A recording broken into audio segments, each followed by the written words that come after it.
ফুলে ফুলে ঢলে ঢলে বাহে কি মৃদুবাই। আসসালামু আলাইকুম, কেমন আছেন সবাই? আলহামদুলিল্লাহ, আমিও কিন্তু অনেক ভালো আছি। আর গানটা গাইলাম এই জন্য বুঝতে পারছেন মনটা কত ভালো আছে। এই যে আমার সবচেয়ে প্রিয় ফুল বেলি ফুল, আর আমার ছোট্ট একটা বেলি ফুলের গাছে দেখুন কত ফুল ফুটেছে আলহামদুলিল্লাহ। আর এই যে কড়িও আছে মাশাল্লাহ, অনেকগুলো কড়িও আছে। তো প্রথমে বলে নিই, গাছটা কিন্তু আমার বর আমাকে পয়লা বৈশাখে গিফট করেছিল, তখন একটা দুটো আর কি ফুল ফুটেছিল, তখন দেখাতে পারিনি। আর এখন গাছ ভর্তি কি সুন্দর ফুল ফুটেছে, আমার মনটা সকলে উঠে কিন্তু খুব ভালো হয়ে গেছে। আমি এই যে ছোট্ট মানে একটু পরিসরে বারান্দা বাগান করেছি, তো এখানে এই যে বেলি ফুল গাছ লাগিয়েছি, আর এখানে তুলসী গাছ, এখানে আমি মিষ্টি কুমড়া খেয়েছিলাম, আর দুই তিনটা মানে এই যে মিষ্টি কুমড়ার বিচি পুঁতি দিয়েছি। দেখুন কি সুন্দর, মানে এক সপ্তাহের মধ্যে গাছগুলো বড় বড় হয়ে গেছে।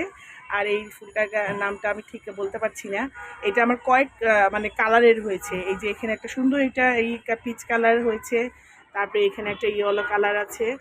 আর এই যে এখানে ছোটো ছোটো একটু দিয়েছি, সবগুলো একটু একটু করে গাছ একটু লাগিয়েছি, একটু চেষ্টা করছি মানে ছোটো আকারে একটু করবো। আর এই যে একটা সুন্দর একটা জিনিস দেখায়, আমার পুঁই শাকের বিচি মানে ছাদ থেকে কার যেন গাছ ছিল, আমি পুঁই শাকের মানে বিচি নিয়ে এসে ছড়িয়ে দিয়েছি, ব্যাস খুব সুন্দরভাবে দেখুন গাছগুলো হয়ে গেছে, মনটা খুব ভালো। আর এই যে এখানে একটা নয়নতারা আছে, আমার শ্বশুরবাড়ি থেকে নিয়ে এসেছি, এখানেও বেশ মোটামুটি ফুল ফুটবে, অনেকগুলো ফুলই ফুটবে। এখানেও একটা, এটা মনে হয় চাল কুমড়া গাছ।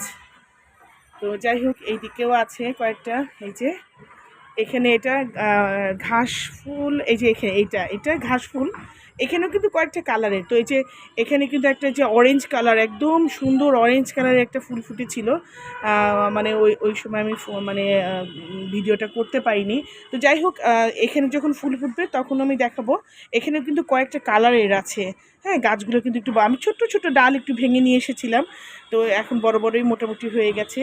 আর এই যে এখানে এটা সাদা আছে, আর এখানে আরও কয়েকটা কালার হবে, গোলাপি, হ্যাঁ। তো যাই হোক, একটু ছোট্ট পরিসরে কিন্তু আমার একটু বারান্দা বাগান কিন্তু হয়ে গেছে মোটামুটি। তো আমার জন্য সবাই দোয়া করবেন, আমি যেন সুন্দর করে আমার এই বারান্দাটা একটু গাছে গাছে ভরে দিতে পারি। আল্লাহ হাফিজ।